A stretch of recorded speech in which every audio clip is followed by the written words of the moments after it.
I feel like this. Let's change the verbiage, right? Instead of me asking about people who are going to support me, let me ask the question of how can I inspire people to embrace my brand? Mm, How can I do that instead? Right? And how can I have a mission that inspires you to want to share the content, yeah. to want to attend the event? The support module to me is like this is a loaded gun, but it's like us asking for reparations with no financial literacy. Mm, It's like, what the fuck are you gonna do with the money anyway? You know? It's like, what's the point of asking for the support if they're not even inspired by what you're doing?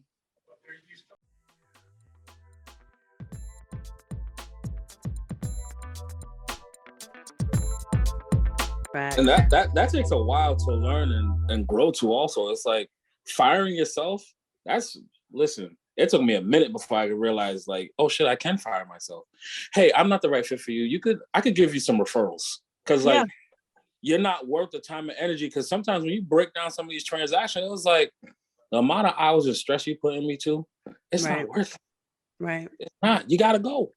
Right. Mental health is so important, and especially I think a lot of people don't talk about enough the entrepreneurial mental health and how much more strenuous it is. I think letting go of an opportunity, mind you, opportunities will continue to come.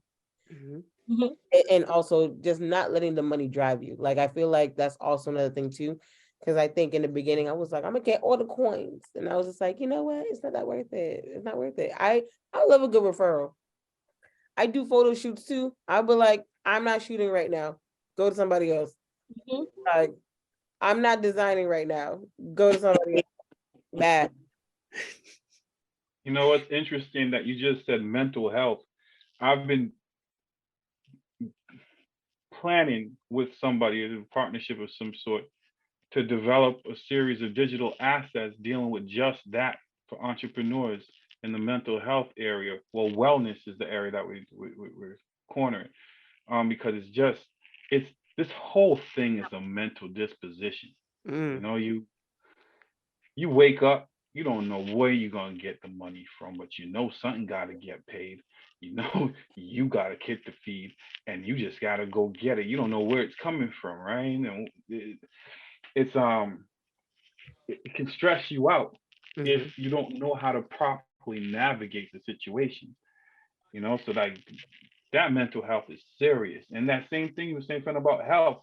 I was doctor a couple months ago was about to put me on heart medication instead of overweight, and I needed heart medication and shit.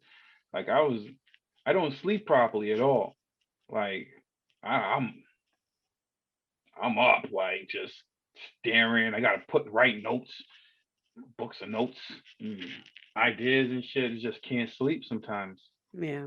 And that if you could only imagine if you're tired, you're hazy and you can't really focus on what you're doing. The fact that I can accomplish the things that I've accomplished to this point under that type of duress is amazing. So I know when I'm 100%, I'm 1,000% because that's health so important. I No, wanna it's I all want related. I do want to give Dave the opportunity to talk about nightmares, but I want to touch on Jay's point about mental health. And as you guys are all speaking of it, and I don't know if it's something that you guys realize, but hearing you say, you like Fena in the beginning, it's like, I gotta get all the coins. I gotta get all the coins. Do you at all think that the work ethic that you had where, we talk about coming from West Indian families and the what they instilled in us about our work ethic, and you got to work hard and you got to grind and you got to hustle because you got to make sure that not only you're okay, but that your family is okay and that everybody is taken care of. Do you think that that is what affects the mental health aspect of your grind? Because like Jay said, you wake up in the morning and you don't know where that coin's going to come from. How do you deal with that? Like, I know for me, that's part of my fear.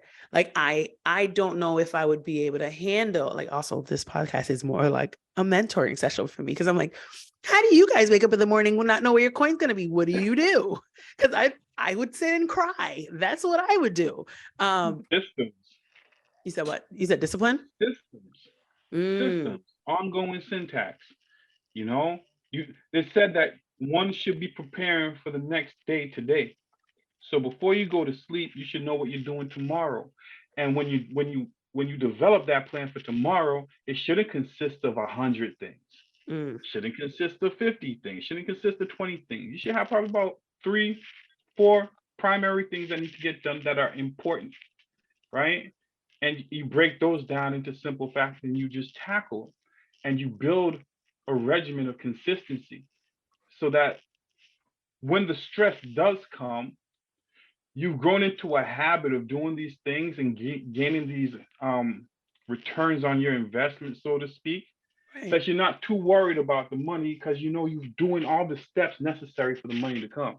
Right.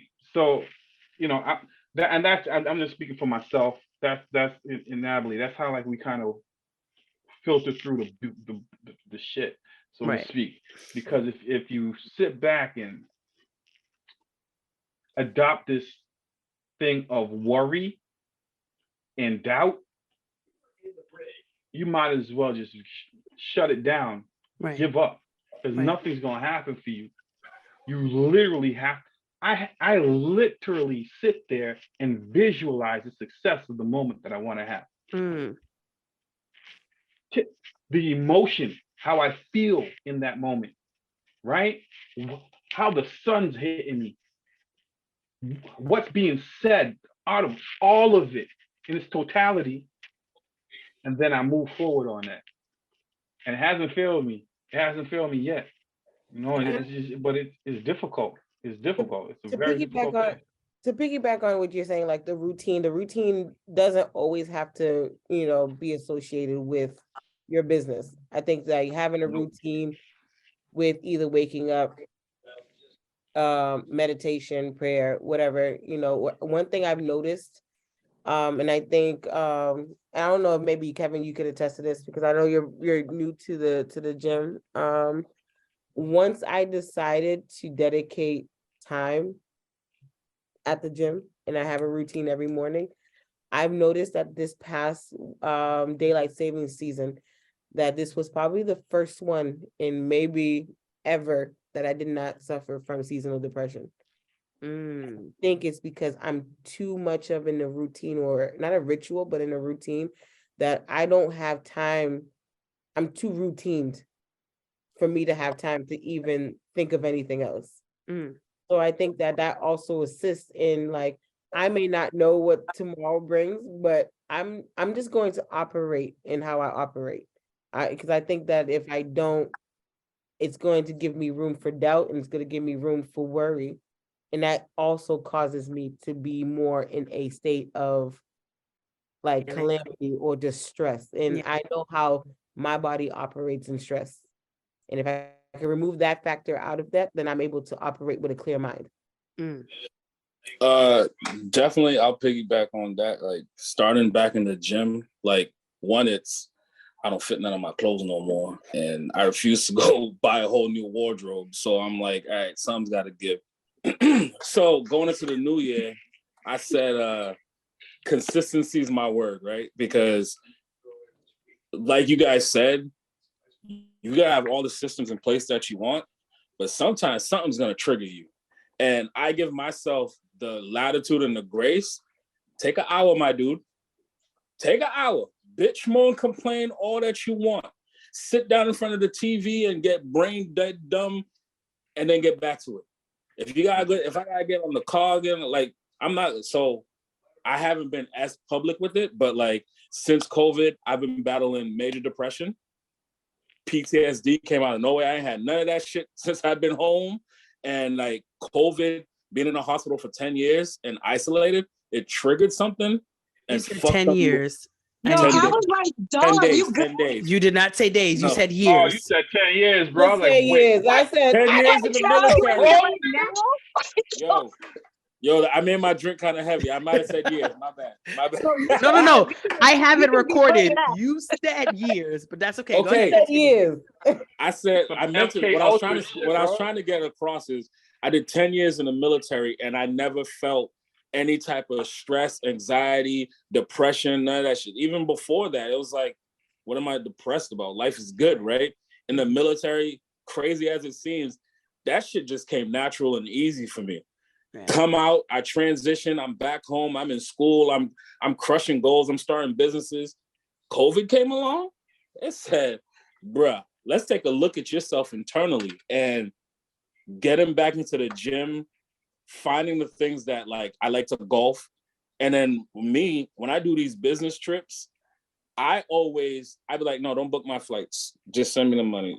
Because what I do is I'll go out there a day or two before, stay a day or two after. I'm making a vacation out of my business trip that you paid for. You see what I'm saying? And when I'm there, I'm away on business. Don't email me, don't call me, don't do nothing. That's my like calmness. Like this past weekend, I was like, for 2 weeks, I was in a depression cell. Don't know what triggers these shits. And then you got to think about it. It's like, no matter how much I want to get up and go do something. And then I realized, yo, 2 weeks, bro, you lost 2 weeks worth of money. You're crazy. I don't chase dollars, but let me reframe it. You lost 2 weeks of opportunities by not doing anything, right? So then I'm looking at my kid. I'm like, all right, you're taking opportunity from your kid now also, because you're not setting him up right. So like, there's little things that I do. And I was like, I'm getting on a plane. I'm out of here. I had a 1-day gig down in Georgia. I turned that shit into 4 days. I played golf. I relaxed. And then like, Fena could attest to this. Every month I'm in Encore for at least 2 days. I lock myself away. I sit in the soaker tub. I'm in the robe. I'm ordering room service. I'm straight chilling. Home staycation. Self-care. Self-care doesn't mean you have to go through TSA because they stresses me out. If you have the opportunity to, you could go with a spouse or by yourself. But I do believe in some me time. Get you a room somewhere in Boston, a nice room, and just sit in it for a couple days and sleep. Facts. I'm talking about like I cut off business emails. I'm not answering phone. I put automatic replies on. Those 2 days, that's my day.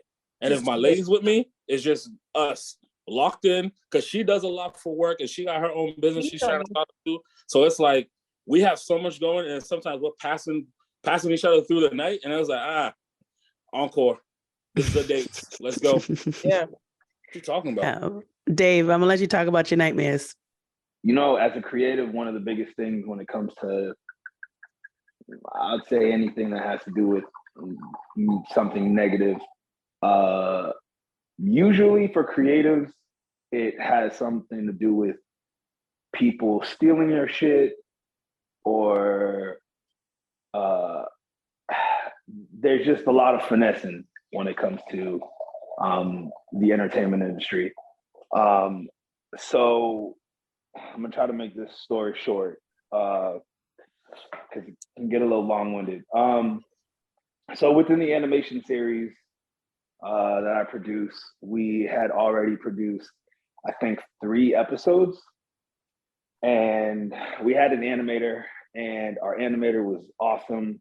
And long story short, he was like, "Oh yeah, well the prices are gonna go up." Understandable. Depending on how many characters are in the scene and how many locations you have and all of that. I'm like, yeah, of course it's gonna go up. And also because we're just gonna continue to add more characters and backgrounds in each episode. He decided to raise the price by like an extra $1,000. And without going in too much into numbers, it was going to be like that price was an extra at least 500% from what it was before. So then I had to scramble and find a new animator for our series because we just couldn't afford that anymore. And I found another animator and I sent him our content. I was like, "Hey, can you do anything like this?" And he was like, "That's my work. I did that." And that's when I found out that our animator wasn't our animator. He was just the middleman for the actual animator. And the animator's prices never changed, but the middleman's prices changed just so the middleman can make a deeper profit from doing nothing but passing along the information to the person that was actually going to animate it. Scammers. Scammers. Yo, people got no integrity, man. None. Horrible, you know?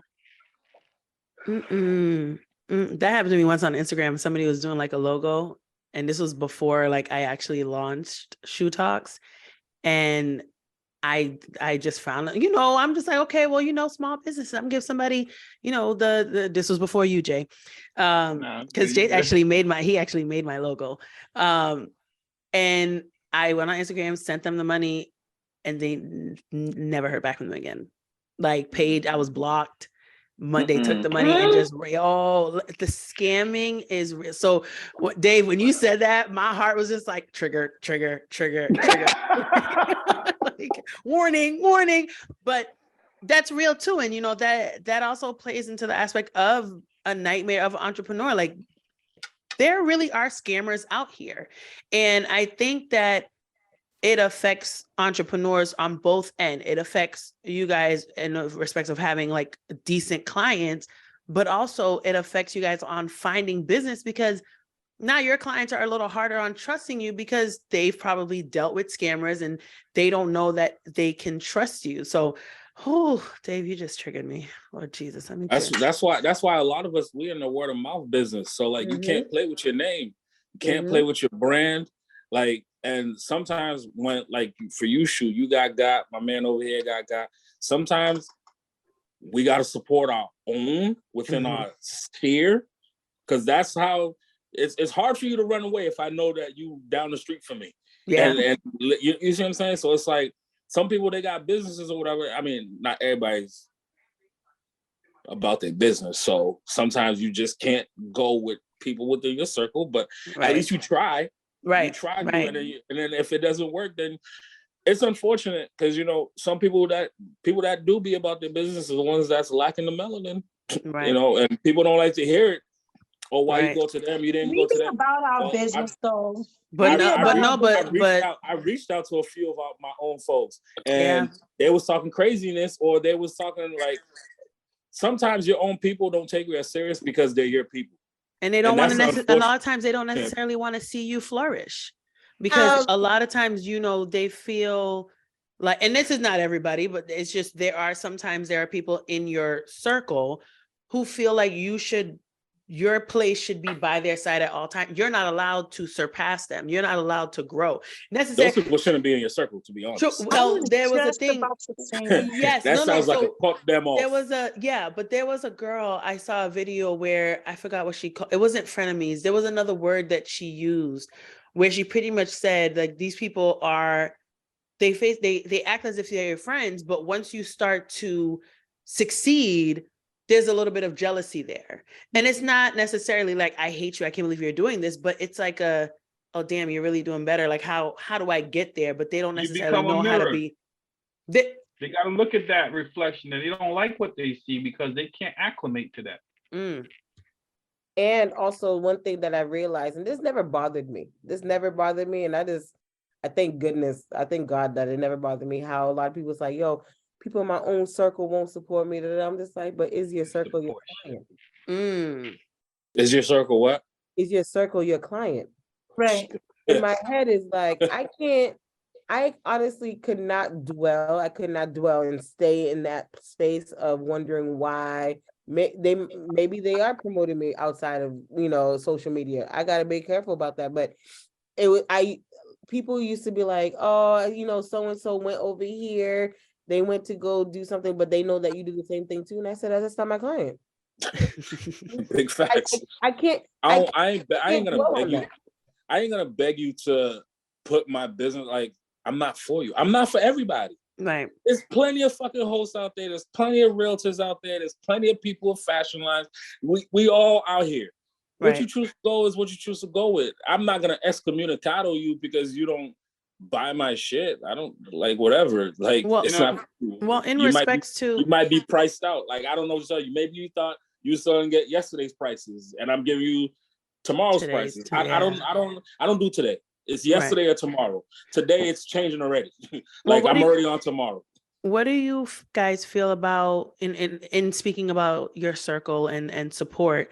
What are your thoughts on your friends supporting your business? Like how to you, what do you or if you don't expect it, you can say you don't expect it, or if you don't think your friends need to support you, then you can say that. But what are your thoughts on having your friends or yours, like not necessarily buying things from you, but sharing your posts, sharing your business, sharing your card, sharing whatever it is that you're doing? What are your thoughts on that? Do you feel that your circle should be out here sharing your posts or sharing your business or promoting your No. name or stuff like that? Or do you feel So- like it's So I That's don't their require nobody. I don't require nobody to do that shit.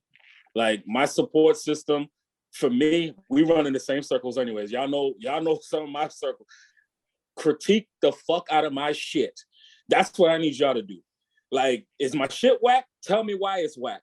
I might not be gearing towards you, but somebody somewhere else might look at it and I might want to touch that audience. I don't need you to be, because I don't do it. I'm not gonna sit Right. here and try to front. I'm not sharing every fucking picture of your shit because it might not fit my brand. Like That's if it one don't thing work for too. my brand, like I don't share I'm not everything. gonna do it. Like, you know what I mean? Like I gotta be authentic to what I'm trying to build. You Right. built your shit. I'm gonna support it. I'm gonna show up. If it fits my brand, I'm gonna slide it into my stuff. But other than that, like, come on. I can't ask people to do what I'm not willing to do, my damn self. You see what I'm saying? Like, and that's where that falls. But you'll take What's your referrals. name? I will always sorry. take referrals, baby. You know what I mean? Wait. Referrals, especially real estate referrals, I Sir. will take those. I cut a check for people when I get a referral. So keep that in Sir. mind. So I didn't really write it down because my son threw me off. Shit. But I have I got it. So what's the question again? real See quick? how you got Oh it if my you gotta ask what the God. question is. I thought my That's what child you was in talking danger, so I about. was trying to We're answer mad quick. Like, We're you talking good? about having your friend support you, your Oh, circle. so What does that I look like think to you? I think for me, like I said, I've been doing hair for a while. So I was a little baby when I started doing hair. So I watched a lot. I saw a lot. I was around a lot of the OGs when I was working in the shop. So I saw a lot of stuff. And I think that it still goes to the whole idea of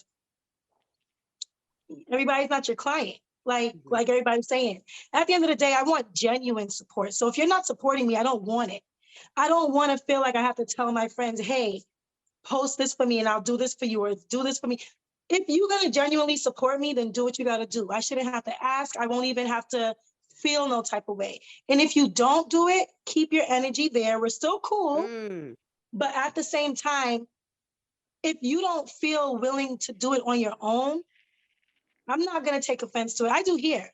So half of my people, some of y'all probably went to the same hairdresser since y'all was like 5 years old. Am I going to get offended that you want to keep going to your hairdresser you went to since you was 5 years old? No.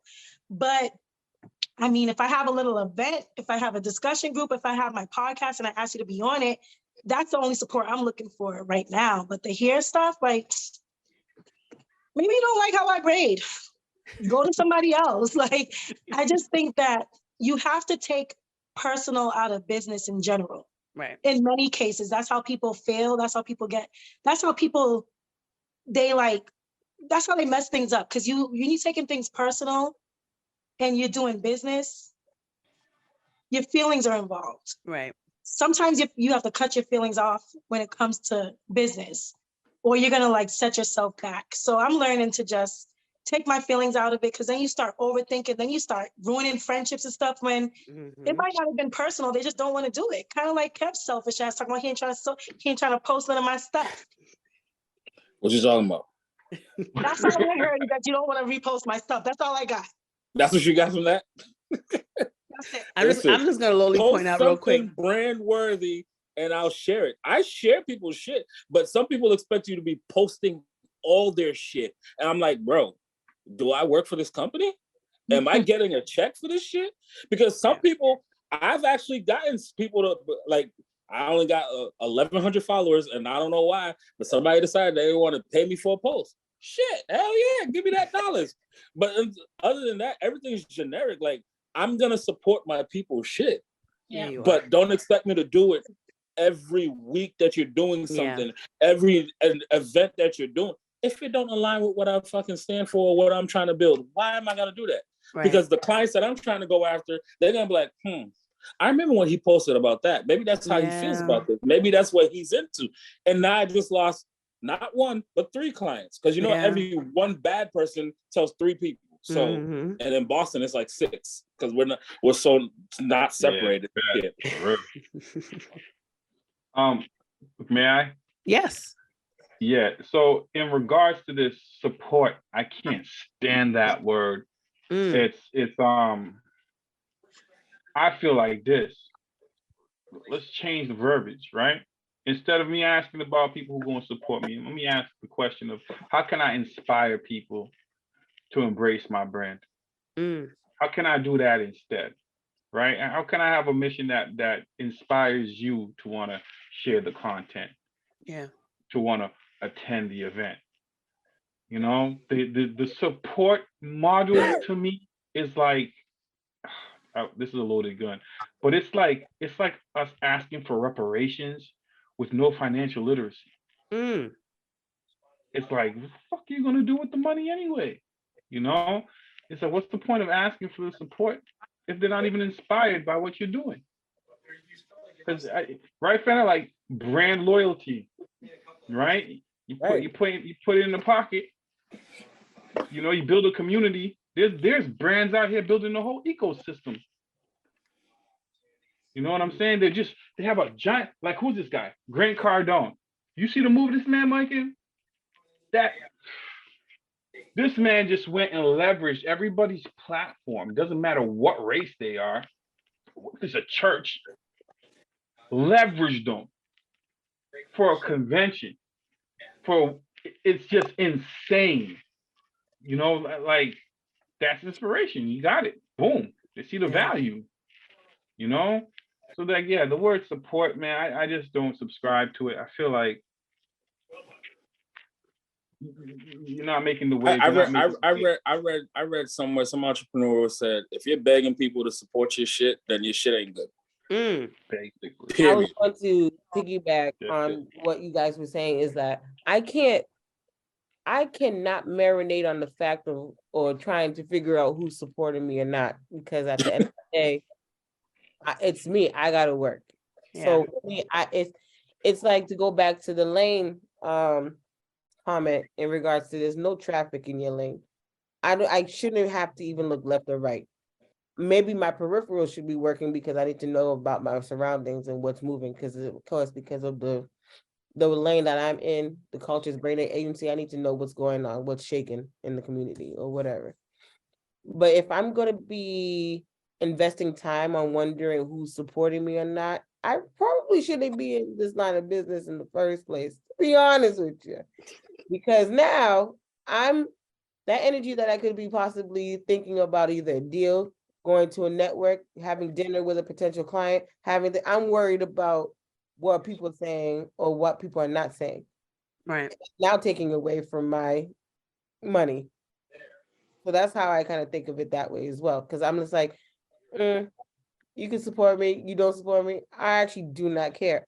Even if I see you skip over me to go somewhere else, I'm actually really praying that your business is flourishing. Yeah. And at the end of the day, I will say, like, they're still looking on my page for inspiration. You can't copy me. It's cool.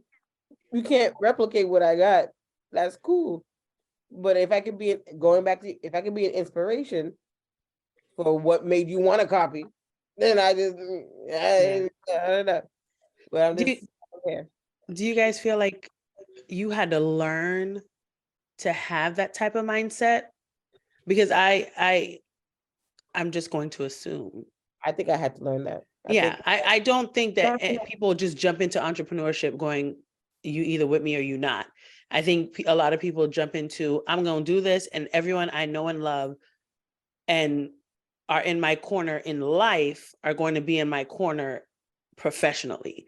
And I think a lot of people take offense in the beginning when it doesn't happen that way, and they have to learn, just like what everything that you guys are saying. You are my friend, you're my family, you're not my client. I don't have this you have to learn to, or you have to unlearn those expectations. So my quick response to that is, when you become a multimillionaire, close to crossing over to a billionaire, is everybody coming with you? Because they supported you, right? You beg for the support, you're getting it. The ride ain't for everybody. There's That's very true. few people that's gonna be on payroll for no fucking reason. That's why I keep my circle tight. I don't need your validation or your support. Mhm. It's great if I get it, but if you choose to do it, it's because you're either inspired or you liked it, like Jason said. But that's all that I owe you. Hey, I appreciate you sharing. Because that's one thing I'll do. If you share my shit, I'm gonna thank you for sharing it, but that's where it stops. Because when this journey takes off, don't be looking, remember I supported you? If you don't get the hell out of my face, like the ride ain't for everybody. Right. Like if that was like, if you look at it back in the day, Black people go broke the fastest because they try to take everybody with them. Not me. So I got a child, and hopefully it's not my only last one, but if I got kids, I got my mama, I got my sisters, I got my tight-knit circle. Do you know how much of a payroll that is to keep everybody happy? And you want me to bring extras? So I do want to touch on that, because you're right. I think we as a culture and a community, like for instance, I'll even take it outside of the entertainment entrepreneurship. A lot of people looked at Obama as he was supposed to be the Black savior. You know, he was our first Black president, and a lot of people don't like him because they're like, well, what did he do for Black people? He didn't get into office for y'all, for us. Like he didn't get into office so that hip hop could be number one music. He didn't get into office so cookouts, be the norm. Like he didn't get into office to, yes, it was amazing to have someone of color and someone that looked like me in the office, but he did not get into office for the Black community. All I cared about. Oh shit, we got a Black president. That's it. Fuck. And I could tell my kid, you could be anything you fucking want. Look Other at this than person. But he got so much backlash because people had the expectation that because he was Black, he's supposed to carry the Black community with him. So I think it's important, the point that you made, Kev, where it's like, okay, so if I make it, you shared this one post 25 years ago. So now I make it and I owe you a check, or I owe you this ride along. Like, no, you will go broke. Something. I'm not responsible for your expectation of me. I was just about to say, remove all expectations when it comes to all of that, right? Yeah. Remove your expectations for them. They need to. We put people in places that they don't ask to be all the time, and then we get disappointed. But they didn't ask to be there. We put them there. Right. So, sorry, Fena girl. It's because you said that. Yourself. Yeah. And not for nothing. Like, if you think about culturally, also, we're from a Haitian background. Most of us are Caribbean background. It's like you fight for yourself and your parents. Yeah. Those people, they expect something, and you better. Those are the one that need the house. Listen. Oh, I already know. I make it. My mama better be in a house. My mama want this. My mama and as she deserves it. Like, listen, you had to work 2 jobs to put my stupid behind through private school up through 8th grade. Kindergarten, 8th grade. Listen, I'm paying private school right now. That is a penny, boy. And I have a different. These are not the same bills your parents are paying. These are not the same bills your parents are paying. Like, listen, I had to tell my aunt the other day how much I pay for daycare. And she's like, a week? I said, yeah, a week. She said, no. That much 1 week? I said, yes, 1 week. She said, but that's over $1,000 a month. Absolutely. Yep. Absolutely. This is why I go to work. This is why I cry. This is why I got an attitude every night when y'all don't do something that's supposed to be done. I many times felt like switching my business to I'm like, yo, wait, let me count how many little niggas you got in here. That's 1, 2, 3, 4, 5. I'm like, yo, really? I'm not gonna lie. On the whiteboard, at one point had a daycare center on there because I was like, this is crazy. When I was like, oh hell no, this is what I'm paying. Just one person, one family's paying this shit. I'm like, oh no. I kid you not, I tallied Ramsey. I said, wait a minute, she got how many kids in here? And I'm paying this much a day. I said, and all these kids be here every single day. I said, oh, dude, she racking a good Yeah. six But then- figures. Not but a then not a it low goes- 6 figures. it goes good back 6 to- figures. It goes back to what we said earlier. Yeah, I did some research on it, and then I said, that's not my fucking lane. Right. Basically. Not my fucking lane. I Ain't don't got care. the patience I don't for that care shit. what the bottom line looks like. God bless the people that deal with kids. God bless the people that works in hospitals. Kudos to y'all. Not my fucking lane. It Now, ain't don't- for Right. me. It ain't for You me. can't be Dave, chasing the money all the time. Get facts. someone else to do it. Dave, I'm gonna let you talk about support because you not necessarily throw shade at everybody else, but you are a little bit in a different lane with entertainment and production. So how do you feel about getting support from, like, what does support from your friends look like? Or are you kind of like in the same category with everybody else where it's like, if you share, you share. If you don't, you don't. It doesn't affect me either way.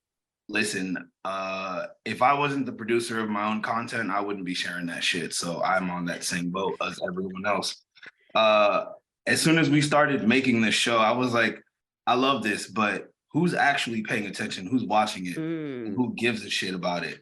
And I noticed that most of the demographic for my show is 18 to 25, and they're all white males, which blows my mind because it's a show about Black people. Well, they love us. That shouldn't blow your mind. They love us. Yeah, but I thought that more of us would watch it. Yeah. But I'm also not mad at it because it's still, there's still someone that's tuning in that cares about it, that wants to watch it. It's just not the people that I really associate with. Right. Like eventually when we continue to release content and it's more mainstream and we are doing tours or whatever, a lot of my conversations are just going to be with a whole bunch of like college white men like that. I'm like, we are from very different worlds, and I probably won't be able to hold a conversation. We're probably just going to talk about the show. But I'm on the same boat as everyone else. Like, I do want to shift a little bit to relationships and love. Now I know oh wait, I thought this was about entrepreneurship. it is. Well, it is because I feel Time out. Hold on. I feel, and you You know, wait till the red wine port comes out, and now I want to. because everybody being classy real quick. Well, no, because I'm being a white woman with my stand. Crunchy granola. that is being They started a house. they Well, no, I wanted can't say to a housewife, but get all high acidity on us with the red wine. I was like, I got red wine too. Go downstairs and get some.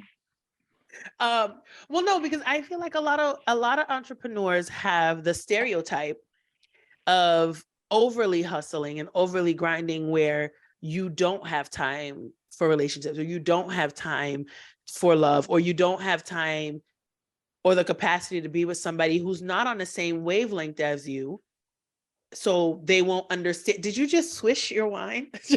That's the third time he did it. Keep going. Keep going. You don't have somebody who's watching. He's watching me. You don't have somebody who's on the same wave as you, who doesn't necessarily understand your path. Fena, you have your hand up, so I'm gonna let you speak on that first. So one thing, to go back to capacity, like I think we talked a little bit about capacity and just letting go of opportunities, like firing yourself. Yeah. So I talked a little bit about how I do photography, and I literally, top of 2022, although I do sprinkle in some shoots here and there, I literally had to put a pause on photography because I personally was hiding behind my business in regards to relationships.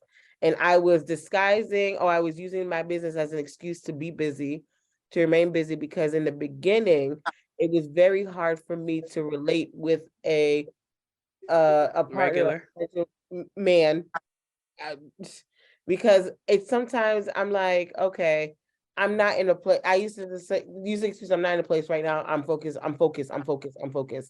So 2022, I said, you know what? I'm using this as an excuse. Let me remove something so that I have more room for not only myself, but also open the opportunity for love.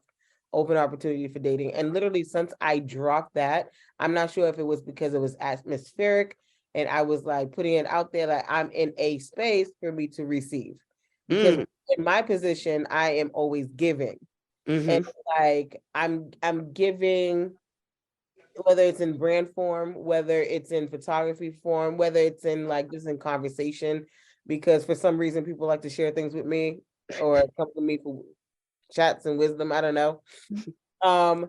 But I'm just like, it's time for me to start receiving. And so I'm just like, you know what, I need to receive and accept the accolades. And one of my love languages that I have a difficulty of receiving is the affirmation. I can give, but I'm not sure if it's also it's a product of being Haitian and not. You are. It is. I cannot take compliments either. Yeah. So, No, it's the Haitian in you or the West Indian. I literally had to affirm myself and say, Fena, you deserve to be loved. You deserve to have a partner. You deserve, right? And so I had to relinquish some of my responsibilities entrepreneurial wise so that I can make room for that. I'm still in that journey. You might as well have a reality show. You finna love Fena. Yeah, all in love with Fena. Listen, you got the production guy right here. You want to get a reality show. I'm a host. She got the audience. She got the audience. Yes, but my problem is though, and this is transparency, is that what I do comes off and how I post, where I post, it's a vibe, right?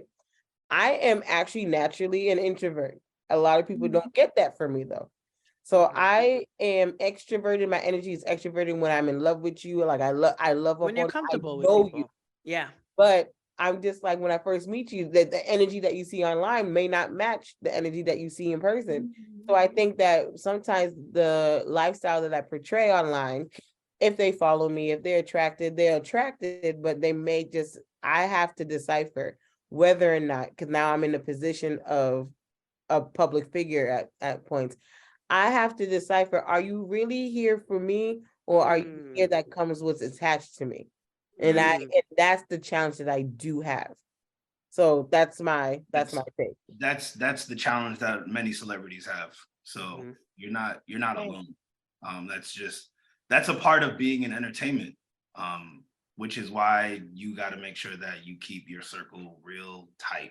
And the people that know you actually know you, and then everyone else thinks that they know you, but they know the persona of version of you, but it's a part of the brand. Right. Yeah. Right. Everybody think they know Kevin B the brand. First of all, if you don't know my government, then you don't know me. I know your government, sir. My hand was up. I know. I was about. I'm not gonna lie. I was like, Iris is gonna jump in real quick. You'd be like, "Excuse me, my hand is raised." Rules. I don't even know what his real name is, but I know this man. Okay. Go ahead, Iris, and then Jay, because I see both y'all still got your hand raised. I don't know if I put it down. I got you. But go ahead. All right. So I was so captivated by everything that was being said, I didn't quite write down the question.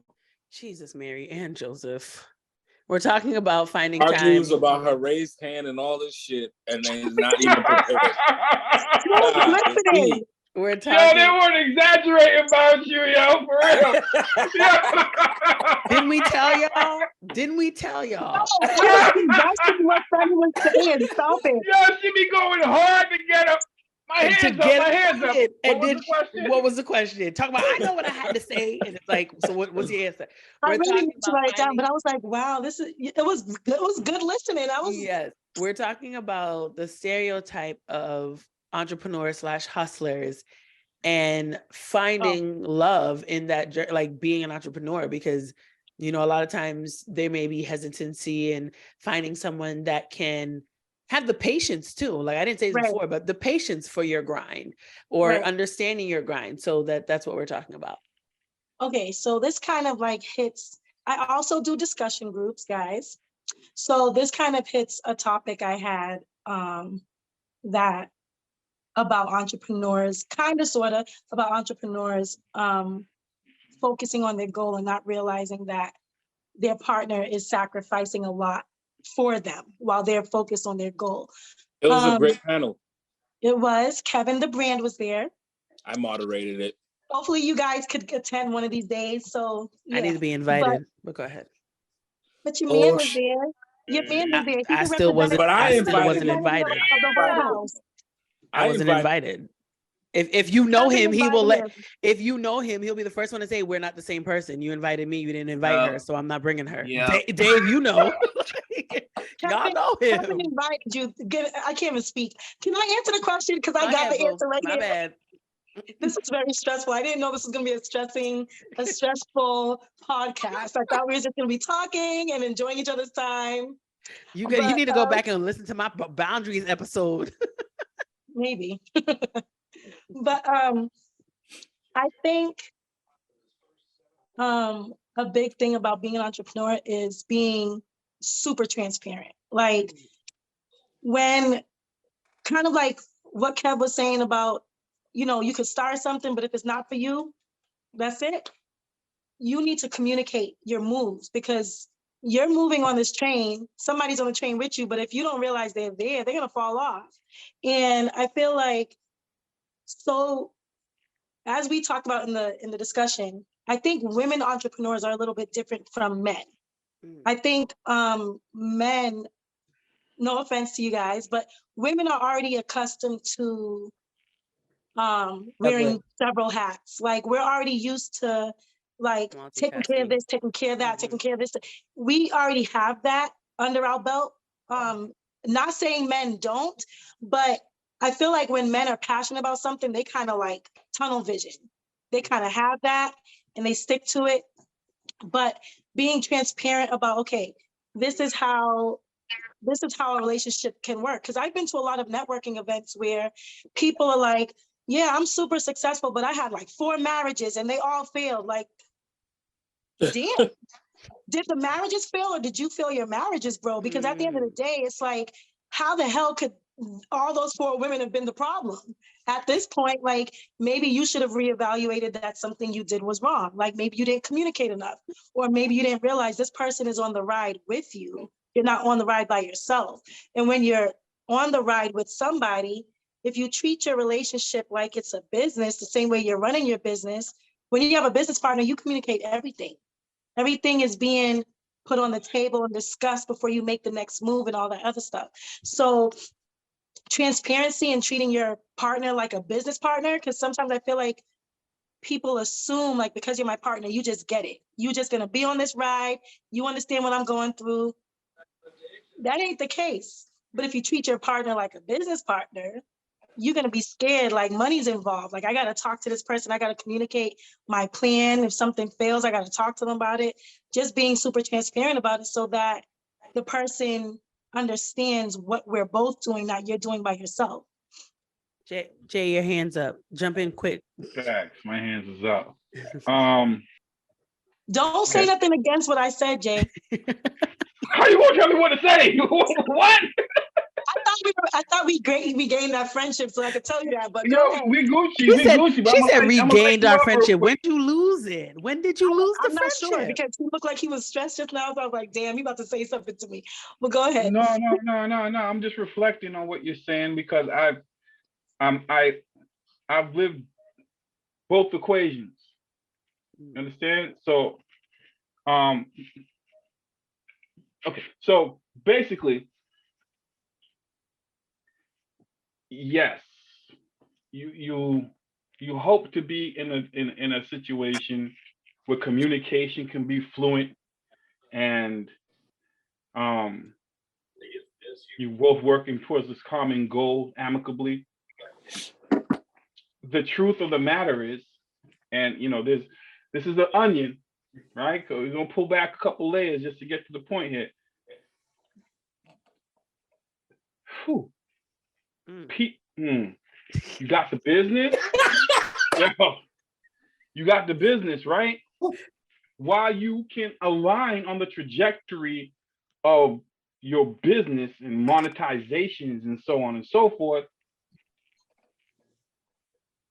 when you have a relationship, you don't necessarily, in the business, you don't necessarily have to address your traumas. You don't have to address the things that are making you react the way that you are, the triggers, right? You don't really have to do that in the business because you see somebody one time, their transaction, it's like whatever. But with the relationship, it's an ongoing battle, an ongoing practice, and it's difficult. It's difficult. I'm married to my business partner, Yeah. right? So when when I mentioned earlier, I was like, yeah, definitely lanes. I'm over here, you over there. I meant that like 100% because there'll be times like Natalie's doing setups at the venue. I'll come through. I try not to even show up at the venue. I'll come through. I see something like, yo, that's not centered. Jesus, shouldn't have said that, yo. Trust and believe. You should have kept that to yourself. She ready to fight, but Or just fix it real quick. yeah, don't touch it. Don't touch that. Oh, I was gonna say you can adjust. Oh, is that your dog? It looks so cute. Can I pet it? No, don't do that. You lose your hand. So it's just a different world, and you have these situations where things will be going well. You have a disagreement about business. That little motherfucker carrier travels home with you. Now you at home, and whatever was said during business time is now on the plate at home, right? And now you have to learn how to navigate that. And to your statement about men versus women, let's clear the air here. But Jay, wait a minute. Remember we talked about you not doing this? What? Pull up and pause. Hold on. Let me show you something real quick. No. Okay, there is a serious rift between us men and women, where women tend to think that we are just machines and that we have tunnel vision. Have you ever come to think that maybe that tunnel vision comes from a place of caring, thinking, because we've been conditioned to believe that we need to go about things with no emotion and just handle the business? Fuck how you feel, nigga. Fuck how you had a bad day, nigga. Nobody cares about that. You got to provide something every minute, every day. Because if we don't provide that thing, then we're not men. And we don't get any respect, right? So now we're working for respect. We got to work for the love. We got to provide something to receive something. So it's not about tunnel vision. That's not really it. It's just being conditioned poorly, right? And you got to unlearn that. And men have ongoing cycles of trauma that we don't find an advocate for, that we don't have a conduit to vocalize through. We literally got to sit there with our own pains and just kind of figure it out. Yo, you need to come out with this mental health thing for real, because I'm telling you, a lot of stuff right now. You need to come out with it. It's heavy. It's heavy, and I'm not trying to attack you on the topic. I'm just trying to really enlighten you a little bit, because you might misconstrue that dynamic a little bit, right? Is just thinking that the man has tunnel vision. It's not really tunnel vision. It's a conditioned disposition. And so you're just going through the motions of being a man, acclimating to be a man. Listen, even in our social circles, if you're with your homies and something bothers you, right? But it don't necessarily bother the rest of them, don't open your mouth, nigga. Don't say nothing, because you the bitch nigga for the night. You feel me? You know what I'm talking about, D. You the bitch nigga. Don't talk, bro. Why you being a bitch? Like, all right, I'm quite, and that's an ongoing thing. Yeah. So FYI, I wrote this down as another podcast episode. So Jay, you'll be back, and Kev, you're gonna be there too. Go ahead. So I think off of what Jay's saying, I think that's like I said earlier, my circle's stupid tight. I only got a select bunch of friends, right? And I have friends that became family, and I got associates. And if people just know their fucking lanes, like, you're an associate, boo-boo. Like, I known you through this. We don't talk. We don't even fuck. If I don't even talk to you via DMs, we're not friends. Stop it. Don't let social media fuel you. You don't know me. You don't, and I don't know you. We had one-time moments. You see what I'm saying? Like, because you see me a lot doesn't mean that we're friends. Because I'm nice to you. It's business, boo-boo. Like, I got to smile in everybody. Well, it's not even just business. You have social class. You have You're not upbringing. special. It's business for me. I don't got much social class, man. I don't like people. Yeah, I don't really like people like that, man. You know what I mean? Like, I picked the wrong field to be in because every field that I'm in has to deal with people, and I work well with people. But it's like, for me, I don't see the people. I see the vibe. I see the vibe more than anything else. But I don't want to go on a tangent with that. In terms of the relationship shit, like Jay, I've been on both sides. I've been with a traditional person that just wants security, the 9 to 5 and all that. That's not me. Now, in my new relationship, my lady's more of a hustler than I am. She thinks I move more than she does. So we kind of like feed off of each other. But it's like when me and Fena was talking about, we shut it down though. We do our encores. If I'm going away and you just got you don't have no business that weekend, well, guess what? Here's a plane ticket. We going together.